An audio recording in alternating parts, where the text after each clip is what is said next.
Bakit gustong-gusto ng mga pasahero ang GrabCar o TNVS?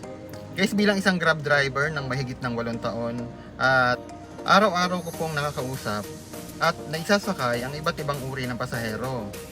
Mula estudyante, empleyado, negosyante, hanggang mga senior citizens.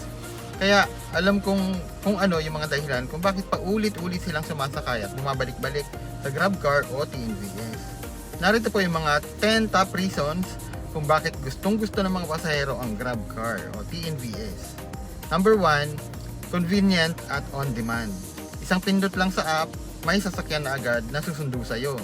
Number 2, transparent na ang fare at fixed price. Walang gulatan sa pamasahe, alam mo kung ano agad ang magkano mong babayaran. Comfortable ang sasakyan. Malinis, malamig ang aircon at hindi ka nakikipagsiksikan. Safe at may tracking. GPS driver info at ride history para sa peace of mind ng mga pasahero. Number 5, cashless options. Pwede magbayad gamit ang card, GrabPay o e-wallets. Pwede rin naman cash. Professional at maayos ang driver. Marespeto, maayos kausap at marunong makisama. Number 7, may rating system. Parehong nag-iingat ang driver at pasahero para sa magandang biyahe. May promo at rewards.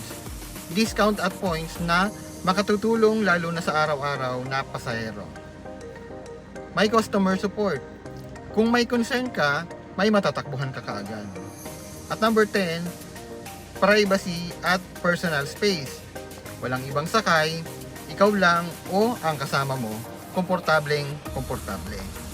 Bilang isang Grab driver at tagapagtaguyod ng financial protection, gusto ko ring paalalahanan na hindi lang biyahe ang mahalaga sa pagiging handa, kundi pati sa buhay.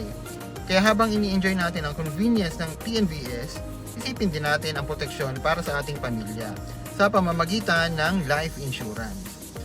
Kung kapakipakinabang sa iyo ang video na ito, paki-like, share, and follow para mapanood mo rin yung mga future na mga post natin.